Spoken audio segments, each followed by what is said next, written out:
আদানিদের ৪৫,৮০০ কোটি টাকার ঋণ মকুব করল মোদি সরকার। প্রতিবাদে ব্যাংক কর্মীরা গরিবদের লুট করে ধনীদের বিলিয়ে দেওয়া হচ্ছে।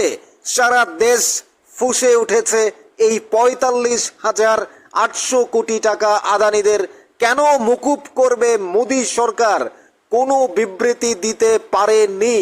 একদিকে আদানির বিরুদ্ধে বিভিন্ন অভিযোগে সরব হচ্ছে পার্লামেন্ট সহ বিভিন্ন জায়গায়।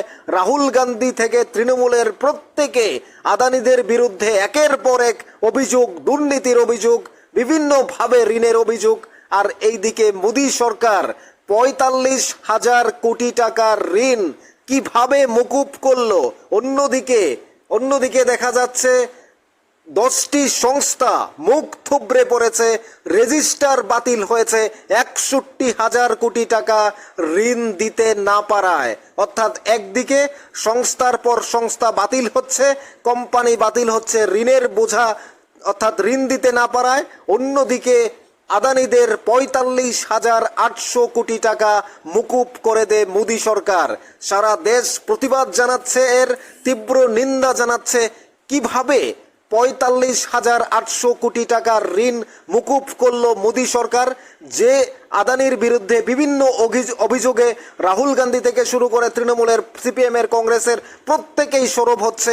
গরিবদের রক্ত চোষা টাকা কি এইভাবেই ধনীদের ঘরে যাবে আর ধনীরা একের পর এক টাকা মুকুব পাবে? এই গরিবদের লুট করা টাকা কি ধনীদের বিলিয়ে দেওয়া হবে? এটাই প্রশ্ন তুলছে দেশবাসী। ৪৫,৮০০ কোটি টাকা কিভাবে ঋণ মুকুব করে দিল মোদি সরকার, প্রশ্ন এখন দেশবাসীর। তাহলে যে ৬১,০০০ কোটি টাকা ঋণের বোঝা অর্থাৎ ঋণ দিতে না পারায় যে 10টি সংস্থা বাতিল হয়ে গেল, মুখ থুবড়ে পড়ল, তাদের কি হবে? অর্থাৎ গরিবের টাকা কি এইভাবেই লুট হবে ধনীদের কাছে? এটাই প্রশ্ন তুলছে দেশবাসী। কি মনে হয় আপনাদের? জানাতে পারেন কমেন্টস বক্সে। আজকের সবচেয়ে গুরুত্বপূর্ণ ঘটনা এটাই।